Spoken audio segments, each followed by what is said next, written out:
destroyed because of this freak. I won't allow it! These babies just saved this lame fest party!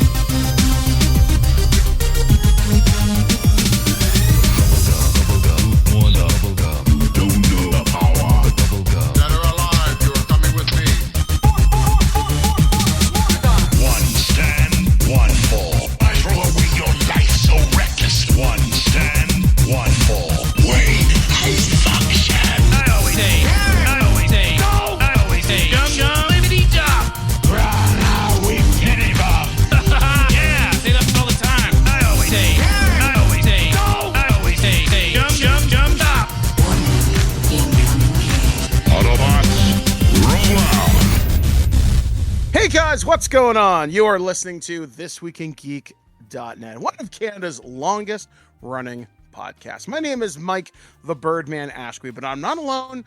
Post Family Day, post Valentine's Day, I'm back in this horrible reality we call 2026.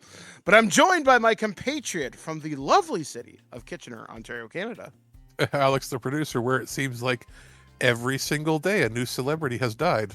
Yeah, or what fresh horrors have emerged from beyond the stars? It is like in the last 3 or 4 days. It's been, today was Reverend Jesse Jackson. Yesterday was Robert Duvall. Yeah. The day before that was somebody else. The day before that was somebody else. Like, Jesus. Yeah, I'd like a refund on 2026. I'm not pleased with my 7-day trial. Granted, the age group of famous celebrities that we know, we grew up with, that are now over 80 or 90, it's getting up there. So it's going to happen, but every day? Yeah, Jesse Jackson, I want to say it was 84, 85, something like that. Yeah, I mean, Robert Duvall was expected. 95. He was 95. He had a few bit parts in the last few years, but those were all roles that were generally recorded right before the pandemic, and they were spread out when the production was done. So, really, we hadn't seen him as a regular leading man or co-leading man in 10 years. Since the 2010 to 2015, he still did 3 or 4 big pictures in that time period. But that was, when you add that up in your head, you're like, oh yeah, when he was in his late 70s, early 80s. Mm-hmm. Yeah, so that was obviously a weekend, to say the very least. But it's not all doom and gloom. No. As I was mentioning, this was Valentine's Day weekend. Me and Mrs. Birdman, we didn't do anything too exciting. Honestly, we went to bed at 9 o'clock because we were so tired. And that's just getting old. I've kind of realized, getting old. Cool, it's 10 o'clock. It's time to go to bed. A cold winter that happened to have a thaw. Yeah, that affects the bones. It really does. I don't know, the last 2 weeks, and I know I'm still coming out of post-COVID, but I am realizing just how ridiculously tired I am all the time. And you guys should be in the Guinness book for having COVID 6 times. Yeah, Blair's 5 or 6. I am 4 or 5. It's ridiculous, which is weird because I'm boosted and everything, but I'm out in the community so much. So that's probably and Blair works with kids. Blair works with kids.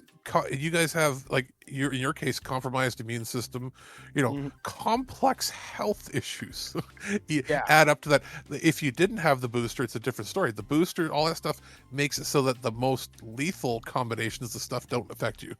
Yeah, honestly, it's been kind of nice to catch up on sleep, though, which is kind of nice. I mean, just being able to rest and do my thing, but it's also slowed me down in some other arenas, but it is what it is.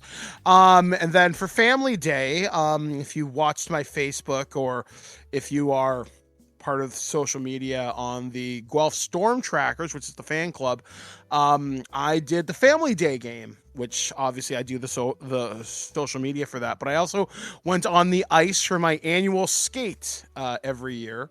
I didn't take my new chair out on the ice only because we have to adjust some things with it still. There were a couple of other wheelchair users who went out there. My friend Sharuk and a few other people that I know. One guy that I know, I'm just going to call him... We'll just call him K-Man, just because I don't want to reveal his real name. I couldn't believe how fast this guy was. He was drifting around corners like Fast and the Furious style. I'm like, oh my God, dude, how are you not worried about flipping? It was kind of, it was insane. But it was a very good game. We won against the Erie Otters 5-1.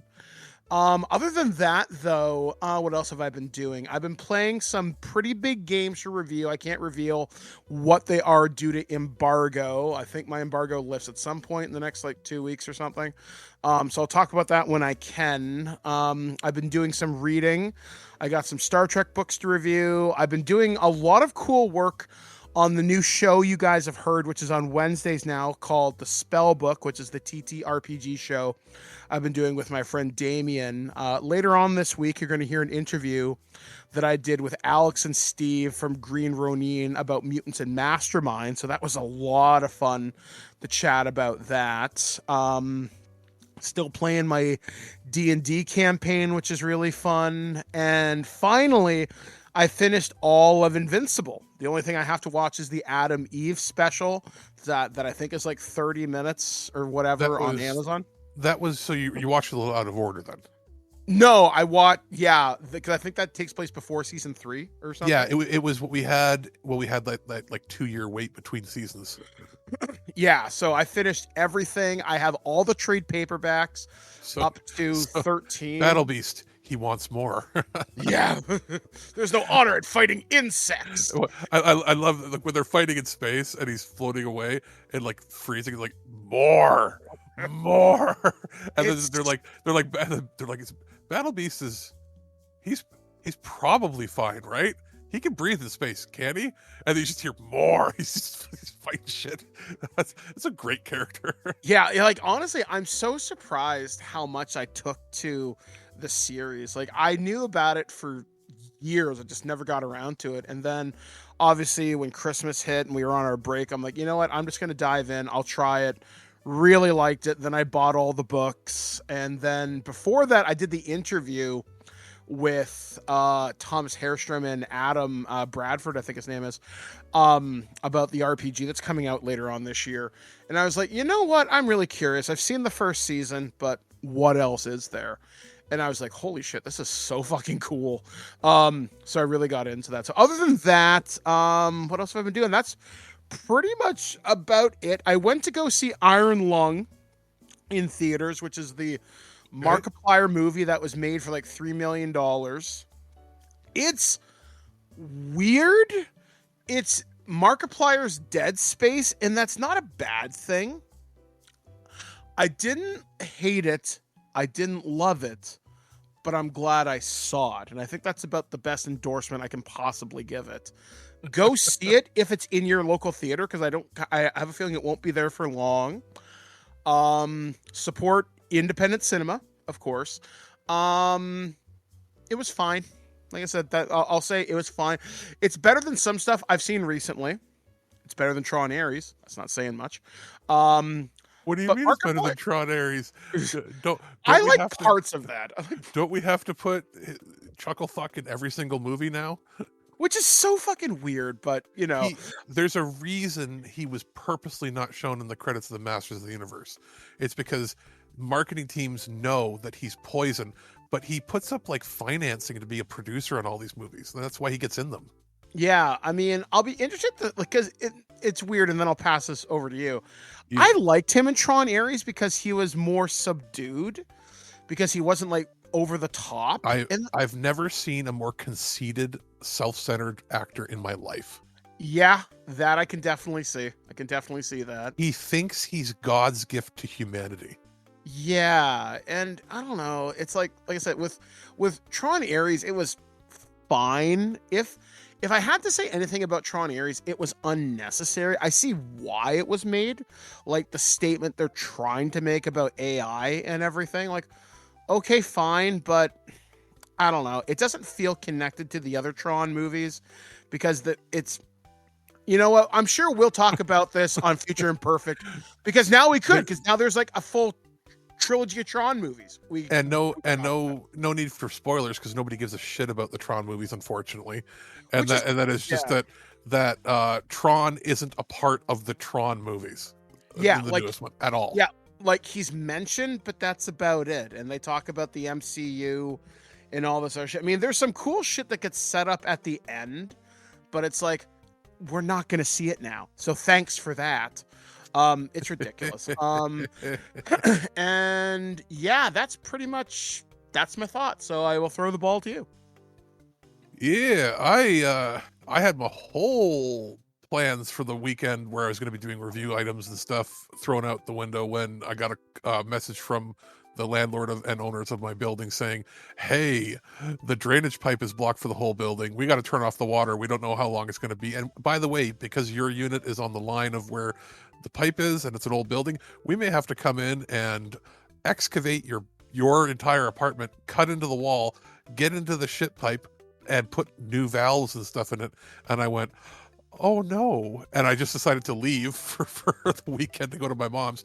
Luckily, they got out like a specialist who that had a long enough snake, because like the way the building was built, it is technically up to code, but barely at like right at the edge of like the distance that the pipes can be without having like different access points. So they had to get a specialist that had like a 150-foot snake that they could use to go in and find out what's going on. And it turns out like they didn't have to blast anything. It wasn't a collapsed pipe. It was probably, we've had three different units have been rented out in the last 3 months. And we think that they were flushing down baby wipes into the toilet. Oh. Or like wet wipes that are like the biodegradable ones for people. Those are lies. You're not actually supposed to flush them. They say, "Oh, you can." You're not supposed to. They will block things. They're not like regular toilet paper where they dissolve. So the fact that this happened within 3 months of 3 new people moving in, that it's very much, they can't point the finger, but they have to put up like signs now saying you can't flush these things. And the argument is like nobody else in the building has ever used them. So it's not an issue. It's like, they're like, "What are these?" And I'm like, and I heard from like the landlord, he's like, "Yeah, I heard confirmed from all the people that have been here like you, like 8-10 years or more, that nobody's been using this stuff." Not that they're like, going to point the finger, it's just that, for education purposes, like they can't use that as fuel to get you out of the building, right? So it wasn't that. It's just like we all kind of figure it's the new people. And we're like, "Oh, God damn it. You almost destroyed my goddamn apartment over the fact that you just wanted to use shit wipes." Anyway, rant over. Disaster, fingers crossed, averted. But it did throw my whole plans for programming out the window. I had a bunch of stuff to review. I will mention this here that over the next week or so, I should have a review out of that new God of War game. Yeah, the Sparta, the 2D one. Yeah, that was shadow dropped at the last State of Play, which will probably, once this week has a few more gaming news things come out, I think Ken and I are going to jump on and do another quick State of Play update on the prototype. But yeah, basically that was shadow dropped, and then like 10 minutes after the shadow drop on the actual State of Play, I got an email saying, "Here's your copy," and I went, "I didn't ask for a copy, but okay, I'll review it." Good times. So that plan is for that. I have a few other items I think that might be under embargo, but everything that I had planned to do is shifted about 3 or 4 days because of this. So knock on wood, nothing else happens. We're in a thaw, so I hope that I don't have like a disastrous flood or something, because, with my luck, right? But beyond that, I haven't done much. Basically everything was on hold that I was planning on doing. And now it's not on hold anymore. Now we're slowly processing what I wanted to do over the last week. Well, I'm glad things are back to a semblance of normal, which means it's time to get on with the show. So we have a lot to talk about this week. We got some news coming from, well, what's going on with the Ninja Turtles, as there has been some new news figured out with that. We also got some video game news, not so great, though we did talk about this briefly during our Game Awards coverage. And then when it comes to weird news, well, there's a Pokestop in a very infamous place, though pretty sure it's not there anymore. We'll talk about that and a whole lot more. We also have reviews coming up from Konami, from Modiphius with Star Trek Adventures. And Alex, what do we got coming up from you this week? Not entirely sure yet. I got to go filter through my stuff to see what the embargoes are lifted on now. All right, then. So we're going to take a small break. Rest assured, there will be something. There will be something. All right, guys, we're going to take a break here, right here on thisweekingeek.net. And right now, we're going to take a an aside, and we're going to take a look at something that also got randomly shadow dropped to me during one of the Nintendo Partner Directs. This is my review of the Super Bomberman collection on the PlayStation 5. We'll be back, guys, right after this, only on thetwikinggeek.net. Hey guys, this is Mike the Birdman here. I'm here to talk to you about something really cool I got for review from our friends over at Konami. I'm talking about the Super Bomberman collection. This is available across all major platforms, although I took a look at the PlayStation 5 version, though I did request a Switch 2 version for this. So what is this? Well, pretty much as the name implies, this is all the Super Bomberman games that were released for the Super Nintendo, but there's also a couple of Famicom games in here as well. So as far as I know, like the first 3 were released in North America, and then the last 2 were Japan and Europe only. And each of them has like different things, like maybe there's like different types of like power-ups or different ways to approach basically the Bomberman formula. Do you have a different power-up? Can you do different things in a competitive multiplayer sense? Are there mounts? You know, all sorts of really weird stuff. But what really kind of took my attention away, or really took my breath away with this, is how simple yet elegant this collection is. And allow me to explain. So you can take a look at the different box arts from North America, Japan, and Europe, and you can scroll through each. You can see what the manuals look like. You can see what the boxes, the carts, everything. There's also a crap ton of concept art and just official art from each game, which is really cool. And then under the bonus section, where honestly is where I spent a lot of my time, just because I was like, I've never played any of these games on the Famicom or the NES. I played the Japanese version of, I guess, Bomberman 2 or Super Bomberman 2 or something. And I guess Bomberman gets framed for robbing a bank. And you go through like a series of levels and you pick up like different power-ups and you can do all sorts of neat things. And it was surprisingly like addictive. Like before I knew it, I lost like an hour of my life going, I need to play more of these, but I've spent a lot of time here. You can also rewind. You can save states in this too, which is really nice because I use the rewind feature quite a bit because I'm cheap. But no, I seriously had a friggin' blast with this. Because it's weird, because like I grew up on the different Bomberman. I mean, like, what I mean by that is, because this all ties into old Hudson Soft too.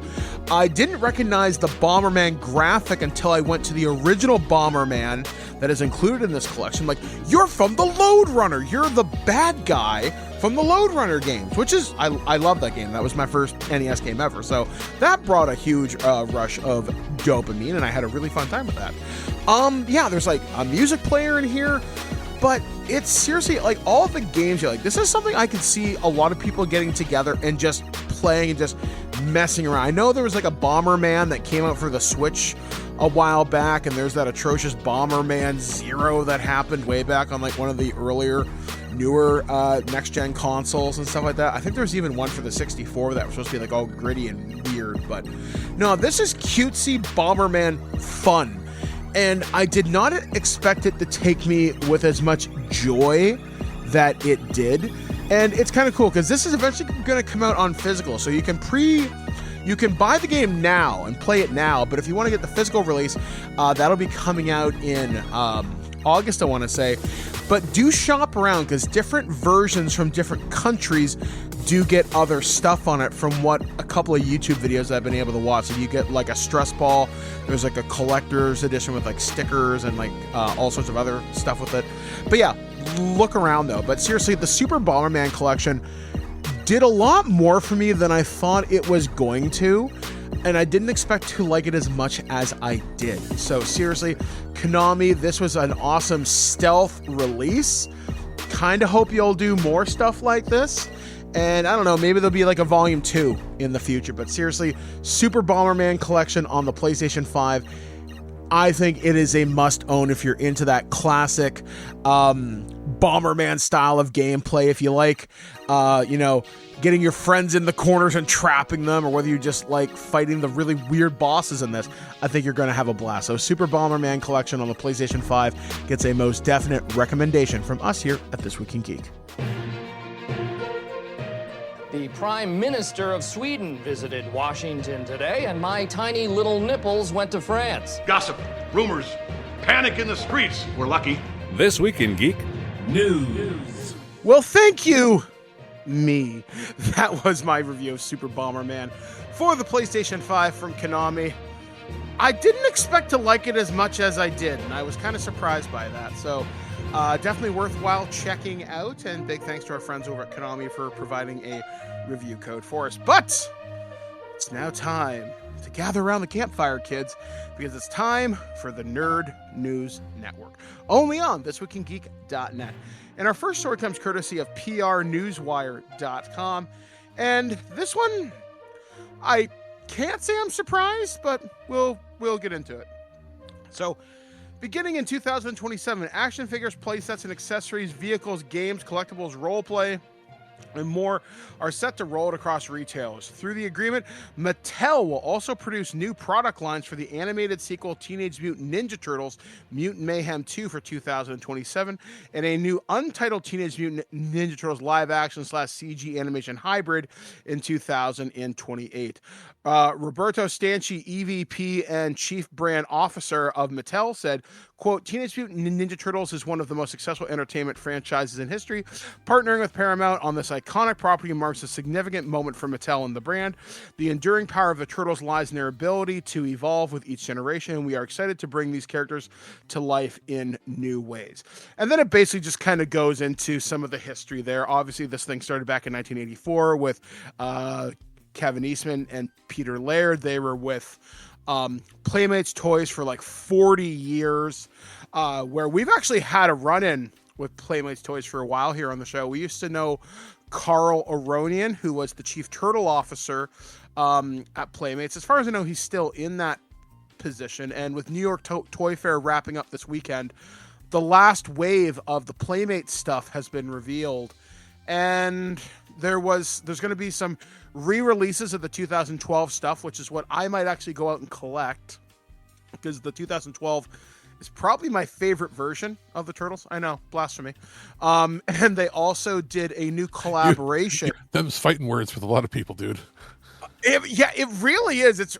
But you know what? The acceptable answers for 2003 for millennials are, if you're a millennial, the acceptable answer is only 87. And then if you are a young millennial, it is also, like, born after 1990, it is acceptable to say 2003. And only because of the crossover when they did that movie, right? Which they actually did cross over in the 2012 version too. I can't remember what season. Doesn't matter. In. Unacceptable. You are too old to have liked that. It's true. I know, you friggin' weirdo. No. It's okay. Sorry. There are 3 acceptable answers for millennials, and I guess younger Gen X. Would it be 87, 03, or the newest one? You know what? Tales of the TMNT is not bad. Like, I watched a few episodes on Paramount Plus. Is that based on Mutant Mayhem? Yes. I was going to say, when that movie came out and I saw it in theaters, I was like, oh, it is now going to be acceptable for us old heads to like this. Yeah, it was kind of fun. And even the one that was exclusive to Netflix, Rise of the TMNT, once you get past the designs, it's not a bad show. I was genuinely surprised. Yeah. Like, I once you get past that, they were casting actual kids to play the roles, so they weren't like adult sounding kids. That reboot, whatever you want to call reimagining in that cool art style, I was like, you know what? That had the closest feel to the original show. Yeah, I would definitely agree. One of the cool things that came out of Toy Fair is I'm a huge fan of collaborations, mostly when it involves Transformers. But there was a Ninja Turtles collab this year that really caught my attention, and it's Ninja Turtles x G.I. Joe. Cool. And they look phenomenal. No. They've got Yep. Sorry, I don't mean to interrupt, but did they ever do anything? Because were there any toys to tie in with the Batman cartoon movie that they crossed over on? Yes, actually, they were. I think they were done by NECA. They might be a GameStop exclusive. They are very expensive. Okay, because I remember that was a pretty cool direct-to-video movie from a few years back. Yeah, and it's funny you mentioned that because I was browsing the TMNT Reddit like a couple of days ago, and someone had said, I found my holy grails. And I was like, what are you talking about? So I went into the sub, and yeah, this guy had got the collector's edition of all the Ninja Turtles from the TMNT Batman crossover, and it looked really, really good. The other crossover that I remember was the TMNT X Power Rangers. The only one I got is I collected the Shredder, which was crossed with Tommy, and I think I got like a Foot Soldier. Oh, is it like a Lord Draken sort of looking thing? Kinda, yeah. Like the Shredder takes the green power coin and he gets like the armor and all this cool shit. It looks really nice. They were on Archie Comics, weren't they too? Yes. So is there like Archie toy crossovers or anything? Yes. There are actually. Once again, I think they were done by NECA, maybe Super 7. And yeah, like if you want characters of like Cuddly the Cowlick or Wingnut and Screwloose. See, in my head, I picture what would be a really cool one would be like the turtle van being driven by like Jughead, and he's munching on burgers, and they're like arguing over if they should get burgers or pizza. Yeah, like I'm honestly surprised how big the TMNT license got, and this was something I saw. I don't know who has the pre-order for this, but I just saw it, and it's a life-size Krang. So if you want a Krang that could sit inside of Krang's android body, a one-to-one prop, so like replica, a watermelon-sized Krang. Yeah, it's huge. It's like easy. Yeah, it's like a watermelon and a half, and I think it's like $150. So not bad. I mean, a lot of really weird stuff came at Toy Fair. Please be like gross and slimy. You know, it would be cool.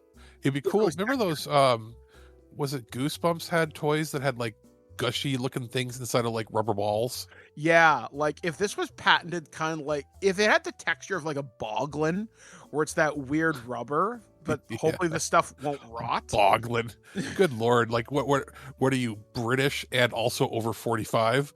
Hey man, I had a Boglin growing up, and I'm really sad I never got into the re-release because I would love to have gotten my original one back. I remember when Steph Sterling was really into Boglins there for a while. I remember as a kid, there was a British like kid that was in our like class that, you know, must have been like dual citizenship. Mm-hmm. And one teacher was rude to him, and he called the teacher a Boglin. And I remember just laughing so hard as a little kid because I knew what Boglins were because I would watch like old commercials of that TV that it would be on. But like the teacher had no idea what it was called. Like basically an ugly gremlin goblin. Like, because you know, if you don't know people, if you're listening, look up what a Boglin looks like. Yeah, they're basically these weird little gremlin hand puppet things. Yeah, and they're like ugly. Think like Garbage Pail Kids, but uglier and gooier looking. And I just remember the kid calling a teacher you Boglin, and I was like, oh shit. Even as like a 6 or 7 year old, I'm like, what? But yeah. Oh yeah. I'm trying to think of what else. So with the TMNT G.I. Joe crossover, so they got Leonardo as Snake Eyes, which looks phenomenal. Now, Pixel Dan, who's a YouTuber, showed a tour of the booth there. The Comic-Con exclusive version comes with Timber, who's Snake Eyes' a wolf friend, but the dog you get if you buy it at Comic-Con looks like Razor from TMNT 2, which is awesome.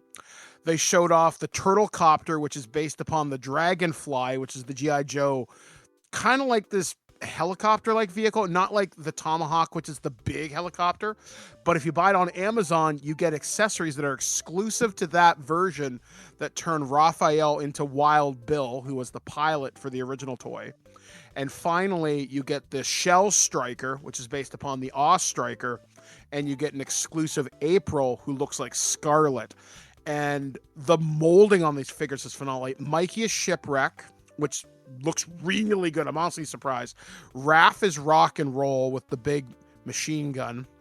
Donnie is dial tone with the weird mustache. He looks weird. Okay. I don't know if I would have went with dial tone. Makes the most sense to me, but I'm like, you could have went with Lifeline. But Like, as cool as it is, I'm not a big toy guy, but call me when Sergeant Slaughter shows up as just himself, because he can cross over into anything. Okay. For the Twig listeners at home, on my shelf, friend of the show Jen got me the Sergeant Slaughter that was exclusive to Target like 2 years ago or something. Oh, that's awesome. So he's got the whistle, he's got the baton, he's got all his accessories, whatever. So I transformed one of my Junkions, which is the Transformers Studio Series toy. And right now, Sergeant Slaughter is riding Junk Heap next to Megatron. And because he's a G.I. Joe classified figure, he's the perfect scale to ride a Junkion. So he's literally perfect scaling, and it's kind of impressive. I love that. And he I can just picture him. He'd be like, "All right, line up, maggots." But he commands Megatron, "You heard me." And just, what a bet! oh, really? I love Okay. Sergeant Slaughter. Yeah, But like, fingers crossed, he's one of the people from that era that just can live out the rest of his days without having some horrible scandal about him get revealed like everybody else in the wrestling era. He's like a MAGA guy, but he's not up in your face about it. He sounds like he's just a harmless old conservative. Yeah, exactly. Which I am fine with, because he's not evil. Arming. Yeah, exactly.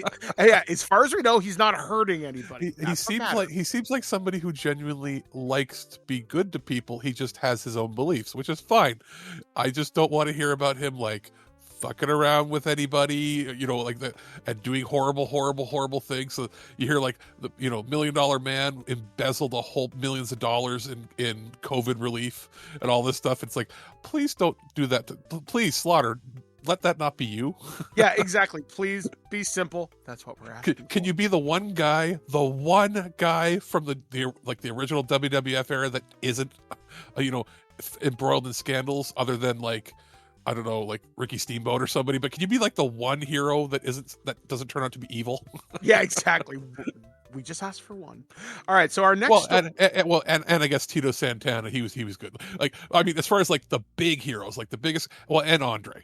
So I mean, but like, could you still be the one that lives the rest of your life without having something evil scandal around you? Please, Sergeant, do it for us. Do it for the kids. All right. So our next story comes courtesy of Kotaku.com. And this is something you and I had chatted about off air for a couple of weeks, actually.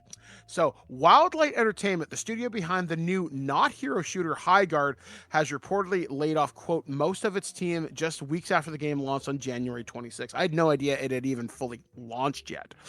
So level designer Alex Grainer posted about the news on his LinkedIn account, saying he's looking for whatever's next after he and an unknown number of his fellow employees have been let go. Kotaku reached out to Wildlight for comment, and we'll update the story if we hear back. They have said the team could not sustain or something along those lines. High Guard was announced in December during the 2025 Game Awards, and it didn't go over well with some sides of the internet. The team at Wildlight went into radio silence for weeks until the game finally launched at the end of January. And press and content creators got hands-on with the game. The response to the final game was a bit lukewarm, though Wildlight was quick to respond to feedback about the game's small 3v3 team compositions by adding a 5v5 mode within the first week. Though the game seemed to struggle in terms of concurrent players, director and studio head Chad Grenier said in an interview with Polygon, the team was less concerned about player counts than it was about making something that its player base enjoyed. Quote, whether it gets 1,000 people or 100 million people, it doesn't matter. He said, what matters most is that the game is loved by people who played it. Update as of this last week. More and more developers are speaking publicly about the layoffs, reiterating what most of the studio has seemed have been impacted. Another update is Wildlight did eventually provide the following statement. Quote, today we make an incredibly difficult decision to part ways with a number of our team members while keeping a core group of developers continually innovating and supporting the game. We're proud of the team, talent, and the product we've created together. We're also grateful to the players who gave the game a shot and those who continue to be part of our community. This is a game that I thought looked kind of mid. I think there was some potential in it because I like hero shooters like Overwatch, which I've recently gotten back into. But this is not the first game in the last couple of weeks that didn't go over as well as it did. I know Riot Games posted that 2KXO fighting game that had been in development for like 10 years. And it finally came out. And because it wasn't this stupid smash hit, the team laid off something like half of its dev staff. So like 80 to 100 people just gone. And it's hard to measure, like, because that wasn't sold. It was like free to play, right? Yeah. But it was significantly, like, massively under what they had predicted. Yeah. And it's weird because like they just expect games that have, like, for example, a hero shooter. Okay, it didn't work for Concord, which I think Concord's biggest problem is it thought it was going to be huge and it didn't earn its place. Overwatch it rebranded, in case you haven't noticed. So recently there was a new patch that came out that introduced 5 new heroes, including my new main, Jetpack Cat, who's banned in competitive, so fuck you. We'll talk about that later. And you look at something like Marvel Rivals that has the Marvel license attached to it, which is free to play. And if you want the skins, you just got to pay for it. I think I've dropped maybe $20 on it because I bought like Punisher skins. And Overwatch, I've dropped maybe over the course of its lifetime, maybe $100. In the last week, I've spent maybe $15 because I want a Jetpack Cat with sunglasses. But it's hard to stay relevant in this market. Like the hero shooter, you're competing against Marvel, which is a juggernaut. You're competing against Overwatch that has a built-in community. It has a fucking esports league. What chance did you think you have? And I'm not saying you shouldn't develop and innovate because your game might be a huge smash hit. But, you know, it's like whenever a new shooter enters the games against COD and Battlefield, sometimes you get something cool like Arc Raiders, but then you get, you know, hey, you're using AI voice generation, and I don't like that. Okay, I get it. But is the gameplay fun? And I don't know. It's like studios cannot expect these games to be these billion-dollar generators right out of the gate. Not every game's going to be League of Legends or Call of Duty or Grand Theft Auto. Also, I know that there's weird economics around, and just like socioeconomics, when you realize that not having arcades in the culture of anybody under the age of 40, really, maybe 35, has led to these games not being nearly as popular as you'd think. Well, yeah, because, like, where's the player base for this? Like for anybody that was like, millennials were the last group of people that went to the arcades, and really fighting games dried up in the arcades around, if I had like in Canada and the States, unless you were in like a major population hub, really right around the time of, I would say, late 90s, King of Marvel Fighters, vs. Capcom. King of Fighters 2002 and Marvel vs. Capcom 2 and what was it, 2000 or 2001? 2000, I want to say. So between 2000 and 2002 was the last wave where we still had regular arcades that had, not every arcade was around, but they were dying. But like you could go to a pizza parlor or a movie theater or a local bowling alley and you could see these games. After 2002, or Dave and Buster's, and after 2002 they dried up. Yeah, the last new one I remember seeing until like the barcade revolution in the last 10 years was King of Fighters 02. Even the barcades are going away. Like I remember this, and this is one of my core memories. So I went to the Video Game Awards once upon a time back in 2009. And I went down back when it was still Spike. Yeah, so back to the Spike TV Video Game Awards, and I was with Channel Awesome at the time, and I had a night before the show where I was supposed to meet up with all the other personalities who were going. So I went to it with my friend Alexandria.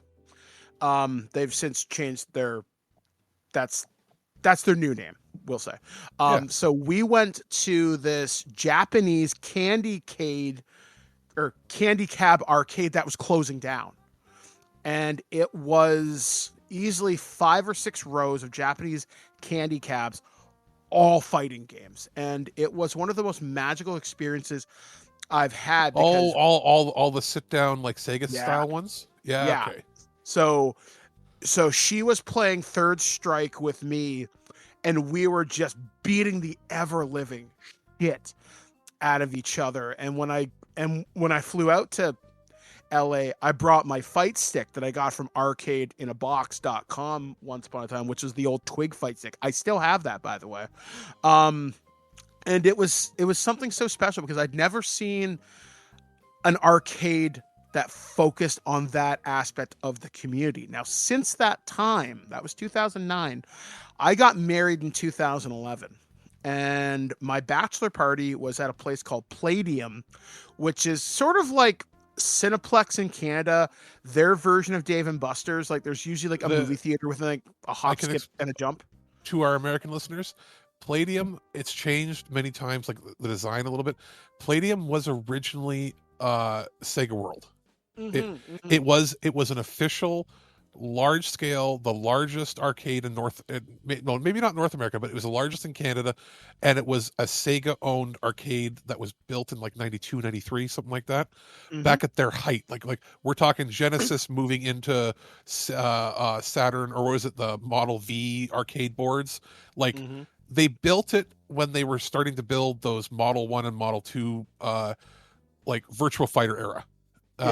And it was the largest arcade in Canada. And then over the years, it became Palladium when Sega divested interest in anything. But yeah, so for anybody who's listening, if you remember one of those giant arcades that you might have had in your like large cities, and I know that Sega had multiple arcades in the States, is that. But one of the few in Canada. Yeah, and it was cool because there were modern games in that arcade. And I remember hanging out because at that time, so 2011, I started playing professional, and I use that word heavy in quotation marks, Street Fighter 4 and Super Street Fighter 4 on the PlayStation 3 and Xbox 360. I would play the Japanese version in the arcade there. And on my like wedding or for my bachelor party, I was like hustling kids. It was fun. And I could tell you this. I went there in 2019. That's the last time I've been there. It is, and I'm going to assume it's probably the same now because I mean, there's not much that's changed in the last 6 years. It was mostly redemption games. Yep. Copies of Candy Crush, like phone games blown up on the big screen. Weird ticket games, yes. And the nothing from Sega at all, except for there was like a shooter, like a I forget, it's like maybe Daytona, maybe Bravo Team something or other, but it's part of basically everything in there is made by two companies.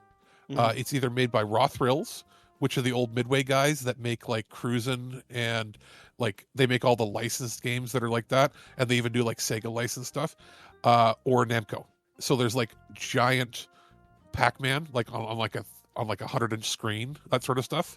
Like they do like novelty stuff, and then there was a section in 2019 of 5 or 6 networked Mario Kart GP games, and that's it. That was it. Like it's basically the magic's gone. There were no fighting games, by the way, at all. That's disappointing. So, I mean, I don't know what these developers expect. It's tragic to say the very least. So hopefully these guys can find new jobs. I hope. And to give context, for them, I don't think that game was ever going to do well. You see people talk about internally. We met with stakeholders and we met with basically influencers, and that saying that they were all hyped for it. Yeah, when the people that you're interviewing are people that you're getting to test your game and you're hoping that they will spread the word happen to be people that are not pure journalists and are like they're entering the issue of, are the people in it for giving them proper feedback as to whether the game will be good, or are they just hoping to get free stuff? Well, I remember that's been brought up by multiple people now, that if you look at the people that were hyping the game before it came out, the few people that they're the same people that end up hyping a lot of properties that end up sucking. Yeah, because like there's a few people that I know in the Call of Duty creation space. And I remember there was a comment, I'm not going to quote it verbatim, but the gist of it was they would fly us out to events and we'd give them feedback, and then they would come back and say how wrong we were. about it. I'm thinking Yeah. you should listen to your content creators. Like, Yeah, like are they curating the responses they want? Is what I'm saying. You know what I mean? exactly. Yeah, Like, exactly. not whereas they're not taking the criticism, because if you should be grabbing, if you're going to grab feedback from test focus groups, it shouldn't be people that have a vested interest in hoping they get free shit from you. Yeah, Or money or clout. It should be, we're going to grab some people that we maybe know will be good at just being a marketing wing of us, essentially, which is what people are accusing current people of doing. You need to have some of them. You need to have some that are from the streaming community that are very specifically like not biased. And then you need to grab random players, random general audience people, and get their feedback. And if they're not doing that, like if they had done that, they would have been told that the game seems too generic. Yeah, like there was no real hook. I think it was, I don't even know. Like it looks like weirdly objective based, which is okay, sure, but 3v3. I heard the objectives were boring, like really boring. And you had to buy like upgrades. Like again, it kind of reminds me of that game Evolve that came out like a million years ago. And it was like you have to like stand around while things are mining and doing nothing. It's like, what a boring sounding game. And not to mention, there is a point where people have chosen that style of game. This is that style of game that I'm going to play maybe for the rest of my life. That is where we're at. But the studios don't get that the kind of player that you're trying to grab has already picked their favorite game. And there's almost nothing you can do if you're just copying that to get them to move. Well, yeah, because like if you're going to play the hero shooter, Marvel has now cornered that. Marvel Rivals is the game to beat right now. Overwatch, if you like Overwatch, you're going to keep playing Overwatch. And that's fine. And those are my two games in the Valorant can pay professional players to make it look like their game is fun all they want. I'm not kidding. But like those games, like they have their niche audience, is what I'm saying. That's it. They're never going to get more. You know, like there is only so much of the pie, and you can't pull people away. Like the reason it works for things like platformers or, you know, why and like Fortnite keeps changing itself, but the reason that like it's a different market if you're trying to make an RPG or a single player game than it is for this kind of game, because there's not really much to it. There's no story. There's nothing to keep you invested. It is the same loop over and over again, hopefully and potentially for years. Yeah, that's a hard sell for people if they already like what they're playing. Yeah, like I think with like Marvel, they're always adding new heroes and new skins. We finally got Deadpool. It's the IP that people already like. That's the only way it has a chance. Yeah, and with like Overwatch, now they're introducing more lore. I really think we're gonna get the PvE mode at some point because they realized we're bleeding players and bring people back. Jetpack Cat, not gonna lie, was a pretty good move. Like I saw that and like it didn't move the radar for me one bit because I don't like the gameplay. I'm bored. I'm incredibly. They're like, well, how can it be boring? It's fast paced. I need an end goal. If there's no end to the game, I have no reason to play. Well, that, and unless you have a team that works together, and unless you're on comms, I find it's very chaotic. Most people just want to get kills. I focus on being support and disruption. Like for example, I main Sombra, who doesn't have a lot of health, but I can fuck up the enemy's abilities because I can hack them. I focus on Jetpack Cat so I can hang up in the air, harass people by shooting them, but I can also heal people and be their emergency support. I play Mercy, again, so I can heal. And now I've picked up a new player called Freya, who's this girl with a crossbow, because I can move across the map really quickly and I can sniper and I can do area of effect damage so people can move in. And that's my role. That is what I play. Other people play as snipers, like Widowmaker. In a game like that requires that I be on comms with a dedicated group that always play together. If I'm playing against randos, you can fuck off and die. I don't have any interest in playing anything like that, ever. Yeah. like I like shooters quite a bit, but even this year's COD, which is controversial to say the least, I haven't played a COD that I've loved since Cold War. Really, there are parts of other CODs I've liked, but this year I completely tuned out and I've barely played. I don't even think I made it to first prestige before I tapped. Yet Overwatch in the last 2 weeks, I've got like 3 or 4 hours. Marvel Rivals, I downloaded again because I want to play as Deadpool and Gambit. So I'm excited, but something like High Guard, what's the hook? Like, why do I give a shit? When that was revealed and I saw that, I was like, oh no, I already knew the internet discourse was going to be, and that's even trying to take my own bias out of it. I looked at it and went, this is another, like, what was that launch title on PS5 that we ended up getting a review copy of, but it was terrible? Godfall or whatever? Yeah. It's just that shit. Like, it's just generic, and it's like, oh, well, it's from the creators of so-and-so. Okay, well, then why'd they leave just to make the same game?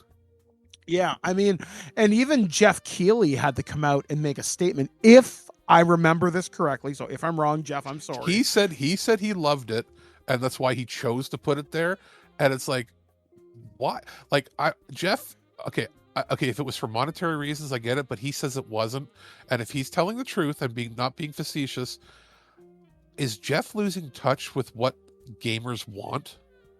Well, considering how much Jeff has seen over the course of his career, maybe it doesn't take a lot to blow up his proverbial skirt anymore. And that's fine, because you know me, I like certain simple things too. But I don't see what the hook was. I mean, it was the art style clear. was It was pretty clear that this was very generic with a little extra polish. That there was no, it's like, oh, it's this plus there's horses. Well, or Overwatch it's this, like, and I'm like, what was that one that looked way better? Was it Magica or something? There was one that where it was like you're doing spells and Wizards. stuff. Yeah. Spellbound. Or something like that. And that, whatever that looks more interesting. But like this literally is like, I think it's like, hey, let's cross Fortnite, not Fortnite, but like, let's do the Fortnite thing where we change something slight. It's like, I think it was from the same people that had made Apex Legends, or a bunch of people that made it. And it's like, so you left a game that was already second or third fiddle to in your genre to make it another game that nobody asked for. Like we're at a point now where you can't just make a game and go, everybody flock to this. The pool is so large with so many things in it that you have to actually ask the audience. Like you kind of, before you finance your game now, you have to go, what is the market segment this is going to fill? If you're making this type of game at this type of budget, if you're making a small niche indie title, low budget, it'll find its audience if it finds it. But if your goal is to have like 1 million players on all times or more, then you have to go, what am I doing different? And if the answer is nothing, or the answer is, look whose names are attached to making this, that doesn't tell me it's a good game. That tells me you don't have anything unique. Like, honestly, there are very few properties that I feel would support the hero shooter as it stands. And I know there's been talk about a Transformers game forever. That would make sense in the hero shooter if you add some driving or some sections where you're transforming. Vehicle mode would make sense. That would work. Overwatch worked because it was weird and its team mechanics were built in. You couldn't just run through a map and kill everything because you need people. Star Wars would work too. Yes, because there's so many, and they tried that with Star Wars. I think it's called Star Wars, not Outlaws. It's like Star Wars Bounty Hunters or some shit, and it was fine. Was that the Star one Wars Hunters? Star Wars Hunters. Yeah, it was. It ran for like 3 years, and then the servers went offline, and it was fine. You had like a clone trooper, a Wookiee, a Trandoshan, and whatever. It was fine. Like you have to have unique enough characters that are also recognizable to the public and people want to play as. So like starting from scratch is difficult unless you have really good characters that also don't feel derivative of other properties, and that's the hard part. Yeah, like that's why Overwatch was so successful. Like you had a monkey, you had a Like- sniper, you had a sassy English chick, Like and a guy with a death mask. I feel what would work would be like if Sony made like PlayStation All Stars, but it was PlayStation All Stars this, where it's different characters from different Sony properties. Like you have Kratos, but then you also have like Ratchet doing support for Kratos. Or the guy from Killzone with the dude from Infamous or some Yeah, shit. like the Battle Royale didn't work because it wasn't the greatest game, and it was at a time when people didn't want Smash like that. But like I feel like that would work. Like Mario wouldn't work because they don't want it to be too violent. But like specifically, I feel like it would work if it's like all of your like look at how Astrobot did. It was a great game as it is, but it was bolstered by having the little like homages to all the other characters in games. I feel like it would work if you have these like large vast libraries of really good interesting characters to move from. But like, can you name any of the archetype characters? Did they even show any of the characters in the trailers for this game? Not vaguely. I remember what they look like, can't tell you what they do.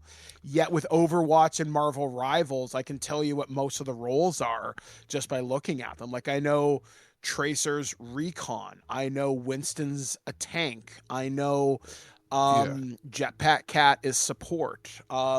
Stuff like that. Even with Marvel Rivals, I can tell you Jeff the Land Shark is the most annoying character in the world, yet people love him.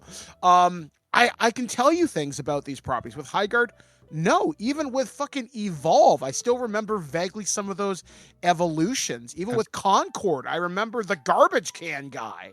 I can't tell you anything about Highguard at all. Before we move on, I'll just say this. Yeah. I've been talking and following Exodus for a long time. That's the game coming from like the best core team from BioWare that left. They're making that.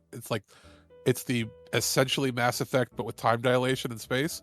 Well, their idea is they're showing off like evolved animals in their trailers of like basically over thousands of years they've been enhanced and evolved. One of your party members that you're going to be able to have, who knows if you can romance them, that'll be hilarious, is a sentient octopus inside of an environmental suit, mecha suit. So like a Hanar, like a weird way. It's an octopus inside of an environmental suit, and she's like one of your companions. And I'm like, this one is that's aroused. It's basically, I'm like, you know what? They're doing stuff to try, and every trailer they show for the game is like showing off a new, interesting, anthropomorphic character that is going to have a unique personality. They did none of that for Highguard. You know what might work as like a hero something? You could do this with the Ninja Turtles property pretty easy. I was just thinking about that right now. You could do Turtles. You could obviously do G.I. Joe. Like G.I. Joe, but it has to be powers based. I mean, I guess it could be like equipment based for that. Yeah. So that would work. There's not a few, but is it going to be? Turtles might have enough, but is there enough of a worldwide audience that would be willing to rip themselves away from Fortnite, Apex, and Overwatch? No. Now, if you did collaborations, because Overwatch does weird collaborations, like you can get Cowboy Bebop skins or Transformer skins. It's weird, but it works. That's why I think like it would maybe work for Sony if they included all of their properties. Microsoft has devalued their things. I don't even think having Master Chief and like Dom in it would do any good. Like, I really don't. I'm so surprised that nobody in Call of Duty managed to grab Mass Effect, yet there's Fallout people in there. There is there's like you guys aren't the fucking clown in Call of Duty. It blows my mind. That is, EA is in a weird place right now. Aren't they being taken over by Saudi money? I think so. I'm not. That's a story we're gonna have to follow up on at some point. I'm pretty sure the Saudis are buying EA because they want the sports stuff. I think that's what just happened. Yeah. So they're in a weird place. But like, you would think like, I'm surprised as a final thing here that of all these companies, obviously Nintendo wouldn't do it because they don't want to dilute Smash by making a different style of game like this, and it might be too violent for them. But like, I'm surprised Ubisoft hasn't thrown everything to the wall and just thrown like Rayman in with Sam Fisher. And Honestly, and made one. if they did like, because I know they had like the For Honor game. If you brought in some of the assassins from the Assassin's Creed series, that'd be cool. And recently, they just announced Solid Snake is joining Rainbow Six. That might be enough for me to give that game another try, even though I am atrocious at it. It's too for me. I'm not good enough for a game that's as realistic in how its shooting is handled. It's way too tactical. Like you literally need people to. And I mean, coordinate. but you know what? You know what? I can't rip on it. I love that there is a game that is like that. It's like a 90s style shooter in its tactical realism, and it's still that popular. I'm happy with that. It's just not for me. Yeah, like I missed the single player experience of Rainbow Six, but I loved watching competitive. Like I had my friend Fuya, she used to play it, and it was a good time to watch her play. Okay, hero shooter. Here, as much as they made that stupid Foam Stars garbage Square, why hasn't Square Enix done it where they pull in everything from Dragon Quest, Final Fantasy, the Mana series? They could do a cutesy style hero shooter with all their characters. Think like there was a Final Fantasy Dissidia, which had like all the characters from like other versions or something. But that's like, you know, like one-on-one arena fighters. I'm talking like, imagine if you're running out there and you have Barrett with his handgun doing like drawing fire from a distance, and then like I don't know, armor or something.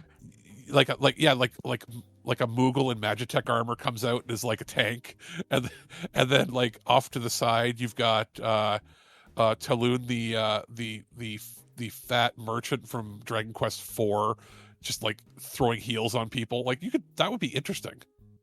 Oh yeah, like there's tons of stuff that could be done. I'd like to see him done, but I guess we're not. So that's going to do it for this. Honestly though, seriously though, a Moogle inside of a mecha suit would be hilarious. That would be really cool. I would definitely pay money to see that. So anyway, guys, we're going to take a small break here on This Week in Geek. So we're going to take a break. This will be one of Alex's reviews. What it is, I don't know. But we'll be back, guys, right after this. Only on thisweekingeek.net.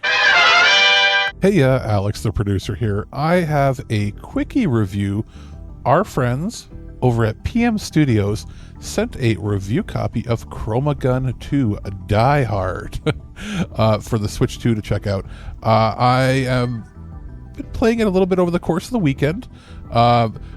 Initially planned to have this review out a little bit earlier, but if you listen to the main show this week, you'll probably hear as to why I had to shift things around. Personal life stuff got in the way, but didn't mean I didn't have time to, grab my Switch 2, try this game out, and I can give you my initial first impression thoughts. I'm actually pretty impressed. I did not play the original game. I vaguely had heard of it. So when they gave me the option to try this out, I went, let's check it out. So it's a first-person game. It's a shooter, but it's a first-person puzzle shooter. So you essentially have a gun that fires different colored paints, and you mix and match the colors to make other colors to then solve puzzles, and basically that's how you traverse and get through. You can also undo the colors if you want to. It's available on Steam, Epic Game Store, PS5, Xbox Series X and S, and as well as Switch 2, which is what I've been playing it on. The ChromaGun itself is basically functions just the way you think of little bit of that Splatoon feel, little bit of a little bit of the feel of the Power Wash Simulator sort of thing, that general idea of a first person perspective. And there's just puzzles that take you through different times and multiverses. There's different dimensions. I've not gone to everything, but there's parallel worlds. There's a whole bunch of cool stuff in here. There is a ton of accessibility options here, because that was a concern of mine when I was thinking about it. For those of our friends that have visual, accessibility issues or needs, because obviously it's based upon the blending of primary colors into other colors and so on. And it's how is that going to work if you're maybe colorblind or something? Well, I'm happy to say that there is built-in accessibility. There is colorblind mode that will then alter how the colors are presented and how they're mixed, so that it doesn't matter if you can't see the primary colors, that it will actually make it so that it's fully playable. There's audio cues as well as adaptable controls. So basically anybody can play. If you it earned actually an award. I'm just double checking because I remember reading about this. It earned a Horizon Award for technical innovation at the GG Bavaria 2025. So that's always a good sign too for an indie title like this. And as expected, obviously, if you mix red and blue, you get purple, red and yellow, you get orange, blue and yellow, you get green, and you can undo all the colors as you're playing around. Basically, you have to paint every surface strategically, and that, in matching and solving the puzzles, is how you move forward. If you're wondering, it's pretty straightforward. I would say the controls are concise, it works well, the performance is quite well. Visually, it's a treat. Switch 2 works just fine with it. I didn't play it actually because I was away from home. I didn't play it on my television, but blow it up on a large 4K screen, it would be just fine. I played it in handheld mode, and it was very clean and crisp, even on that screen. Obviously, if I wish the Switch 2 had a OLED screen built in like the Switch 1 had with the OLED edition, it would have been even better for a game like this, but it looks perfectly fine on the built-in screen. There are drones that pop up that can't actually kill you. Like this is, some puzzles are like you use the same color for each thing, and others are mixed ones where you have to mix them together. Look around your environment. That's all the tips I can give you, basically. Also, your crosshairs will change depending on if it's a surface that can be painted or be solved with the puzzle or not. You can pause at any time to view the color wheel, the bottom right-hand corner. You can undo any of your mistakes at any time. It's kind of like a fun, zen-y sort of experience. I'm actually pretty impressed with it. I might have to go back and check out the original, but yeah, I'd heard of it, didn't really know much about it, and ended up being a pretty good game for me to relax and play for a few hours at a time on the weekend. I might jump in and do a longer review later on, but as it stands, it's pretty solid. I think that you might dig it. So I would say it's definitely worth checking out ChromaGun 2 Die Hard. Go crazy? Don't mind if I do! Human sacrifice, dogs and cats living together, mass hysteria. Welcome back to This Week in Geek.net. Big thanks to Alex for whatever the hell that was, because I'm not editing this, and I don't know what that was. So I'm going to presume it was good, bad, or you should buy this, you shouldn't buy this. I don't know. Just for that, I should put in something really insulting to you on purpose. My life is one huge insult. So, continuing on, welcome to the weird news. The strange and unusual things that happen across this part of the universe. And this first story comes courtesy of Go Nintendo. And I'm kind of surprised this hasn't snuck into our show earlier, because the Epstein files, though for not the reason you might think. There are thousands upon thousands of Pokestops available in Pokemon. Yes, should state, don't worry if you're somebody, there isn't going to be any trigger warnings here because it's not what you think. Exactly, surprisingly not. And some of them end up being troublesome due to location, traffic, safety, and more. That results in many of them being removed after a review process. But sometimes oddities slip through the cracks. That's exactly what happened with a recently deactivated Pokestop, and it's the only one that should never have been approved in the first place. Scopely has confirmed that they've removed a Pokestop that appeared on Little St. James Island, which is more commonly referred to today as Epstein Island. Jeffrey Epstein is a convicted sex offender, human trafficker. You know the deal. Obviously, this location should never have been approved as a Pokestop, and it seems the approval came about by mistake back in 2020 or 2021, back when Niantic, which was sold recently to Scopely, was the company in charge of Pokemon Go. They were also working with another app called Ingress. That app also used real-life location data for its points of interest, and they were submitted by users. At one point, someone submitted Little St. James Island for use in Ingress, and somehow it went through the Niantic approval process. As Pokemon Go used a lot of location data from Ingress, it seems the Pokestop accidentally came to be through the data sharing process. Unfortunately, Pokemon Go players started spoofing their location to, quote, visit Epstein Island, causing a surge in popularity. Once the Pokemon Go team realized this, they stepped aside and deactivated the Pokestop. Oh my god, okay, I know that most of Pokemon Go honestly is people your age, like it's like people in their 30s or 40s. Mm-hmm. But I'm just picturing can you imagine the Pokemon Company and Nintendo getting a message or alert from the news saying in their head they're thinking that all these children are saying that they've been to the Epstein Island. Well, it's weird because when you catch a Pokemon, actually, I'm going to bring up my phone. Just give me a sec here. When you look at where a Pokemon's been caught, for example, so you'd bring up the Pokemon, and at the bottom of the screen, it'll say caught in the wild, blank, wherever, and then the date. So, for example, I'm just looking at one in my account right now. It says caught in the wild, Guelph, Ontario, Canada. So that would say caught in the wild or from field research or whatever, Little St. James Island or whatever it is. So it's weird to say that. You wouldn't catch it right away unless you knew, but eventually it would be known. Like, I would say that the vast majority of people in the world don't know that that's the name of the island. Well, yeah. And now there will be a certain subset of players who will go on Reddit and eBay and other dark markets specifically looking for Pokemon that were caught on that island and trade them into account. Oh, yeah. Oh, yeah. It's wild. Now, weirdly enough, so is it mentioned spoofing? So spoofing is something you can do. It's more easy on Android than it is iPhone. But you can change your phone's geolocation in Pokemon Go, and you can go anywhere in the world. Now, I knew people did it to do the Vatican in certain places where you normally couldn't go. Well, there are weird places in Pokemon Go. For example, if you go to the Arctic, for example, this is the rumor I've heard. I do not know. I cannot confirm or deny this. But supposedly, if you visit the Arctic, there's a Pokestop up there where it's nothing but shinies and nothing but hundos.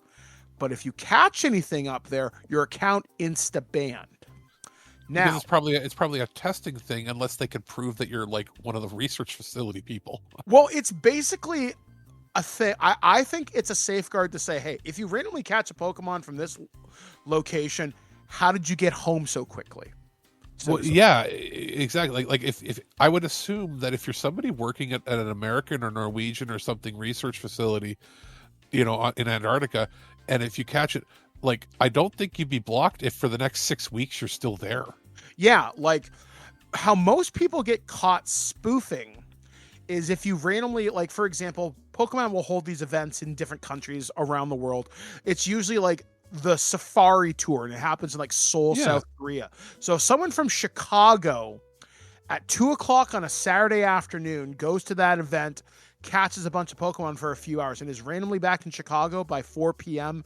that afternoon, I'm going to say, unless you have access to the Star Trek transporter, that didn't happen. Yeah, like if it can track your, like, if it goes, hey, okay, let's say there's one in the Outback, the Australian Outback, and they're like, okay, well, you're out there, but then you're home, but it's a 26-hour flight or something. Yeah. As long as it can track that you had that flight and that distance over, like if it tracks your entire movements over that time, I don't think it would do it. I think it's if you just magically popped up. Like if you turned off your phone and you drove to Texas and turned it on, as long as the amount of time makes sense between it, I don't think it would hit you. But if you flew down their private jet, it might be questioning, how you got to Texas from Guelph in like 3 hours. Well, that's also funny too, because there are people that I know who've had their phone on and have caught Pokemon in the air, which you shouldn't have your phone on in an airplane. But point of the matter is, you can have the GPS on. I think it's just that they don't want you to have this. What is it? Oh no, I think, isn't that sort of a myth now? Wasn't it that I think it was it 2G or 3G service that would screw with instruments? It's not really the modern phone stuff. Yeah. So what happened is when people would take off, and airplanes travel hundreds of miles per hour, they really fast. So Pokemon would see you moving that fast and assume you were spoofing. So people would get banned. There was several popular Pokemon Go YouTubers. They would fly from wherever they were in like Washington State. They'd go to Los Angeles, which is not a very far flight. But they'd land and their accounts were banned. They're like, what the fuck? You've been banned for spoofing. They're like, what are you talking about? And it's literally, they were on the plane and it detected their movement. So what would happen, and this happens to me, it's a phenomenon known as geodrift. Geodrift is where your phone and your app lose where you are. For example, where I live in my neighborhood, I live near a restaurant that's very popular in this area. And my phone, unless I turn it on to the Wi-Fi, if I accidentally leave it on to my 5G, my phone may drift 2 or 3 blocks away. Okay. It'll drift to wherever there's more of a hot spot of activity. Yes. So, and that's something else too. Pokemon can track activity. That's why certain Pokestops pop up. It's not just location of interest. It's tracking cell phones. Are there enough people here to put a stop there? That's why rural players, people who play out in the country, there's less Pokestops because there's less people. Or I've seen it where in the rural areas, they'll actually place them along train stops. Like, yes. Yeah. It's train stops, trail markers, anything historical. So if you're taking a Trans-Canada train, you're not going to get hit because the trains only travel at 300 or 400 miles an hour. Sorry. That would be bullet train speed, which they do account for in other parts of the world. But like here, a train is 100 miles an hour roughly, but nonstop. So if you're traveling on that and you end up in BC, it's one thing, but it's also like a 2.5 day drive. So that would be fine. But at the same time, if you've ever wondered why a lot of location data will say, please turn on your Bluetooth, it's because it actually can use Bluetooth for Bluetooth requires like a handshake for secure devices, but Bluetooth can also bounce signals back and forth from other Bluetooth enabled devices to help geolocations. That's why AirTags work.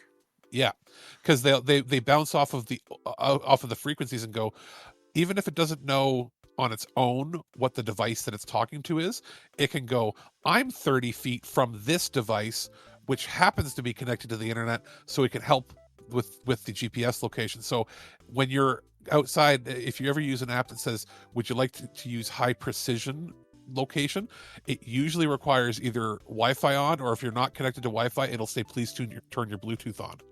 Yeah, I mean, it's really cool. I mean, that's one thing. I mean, Pokemon does scrape a lot of location data.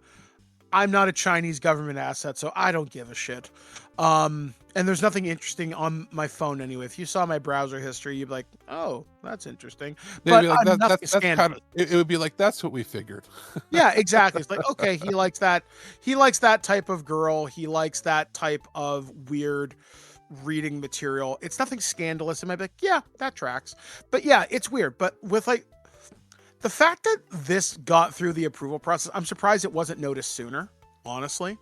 But yeah, so I guess no more Pokemon. I will bet you it's that the vast majority of people didn't put the name together with the Epstein Island. Yeah, and honestly, the island is I don't know how big Epstein Island is. I can't imagine if it has one Pokestop. Okay, that makes sense. It's not a gym. If it was a gym, then I'd be, what the fuck? Because getting approval for a gym is a lot harder. Okay, there's so many horrible jokes I could make, but I won't. So, inside baseball for just a minute here. So, how Pokemon determines how a gym is placed. A gym is a location where Pokemon can be placed, where you can fight, you can do raids, whatever. But you have to have so many stops in an area, and it's tracking cells. So the world is divided into cells, and if those cell numbers add up a certain way, a gym can be placed or nominated within an area. A stop can become a gym, but a gym cannot become a stop, if that makes any kind of sense. So the fact that one stop got through, I'm not surprised, because Ingress is how we plan how to nominate Pokies. It's a really complicated and really annoying process, but that's how a lot of the hardcore players will say, I want to stop near my house. Can I make this work? Because so you're matching cells and everything. The fact that there was only one cell on Epstein Island for one stop does track for me. It makes sense because it's a geolocation, but there's not enough points of interest to make an entire area. Anywhere where they could look on a map and go, that has an airport, is likely to have something. Yeah, exactly. And airports are great for it. You'd be surprised how many things you go through, like art installations, baggage checks are often stopped. even though it's a private airport and private island, the data that the airport exists is part of the greater network, and that's what they would be pulling from. Yeah, like Pokemon Go does some really interesting stuff with how it makes its locations data and how it does its stops. It's weird, sometimes annoying, but interesting. So I'm glad we can no longer have, a Machamp caught from Epstein Island. So anyway, moving on to something a little bit stranger, and I don't know I like the order of this story, but love in a cold climate. You're welcome for the order and for that, because I'm putting it together at nighttime and I'm going, he's gonna hate me. Yep. And I do. So, love in a cold climate. Winter Olympic Village runs out of condoms after just 3 days. This is a big thing, surprisingly. Unrelated to the Epstein Island. Unrelated to Epstein Island, surprisingly. or Pokemon. Or Pokemon. All right, so free condoms for competitors at the Winter Olympics have run out with a record-breaking 3 days, according to La Stampa. Quote, the supplies ran out in just 3 days, an anonymous athlete told the Italian newspaper. They promised us more will arrive, but who knows when. It blamed Olympic organizers, saying they had not been particularly generous with the numbers. Quote, in Paris, the athletes received over 300,000 condoms, 2 per day, but the numbers for these winter games were just significantly lower, not even 10,000. La Stampa report states. So they be bucking is what's going on.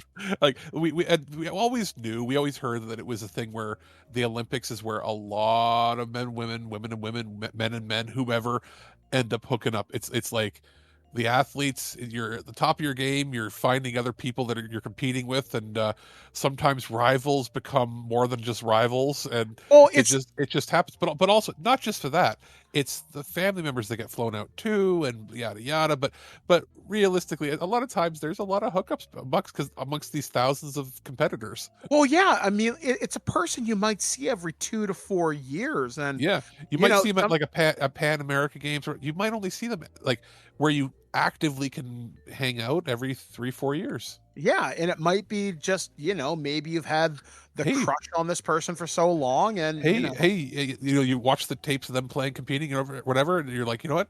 Hey, let's party.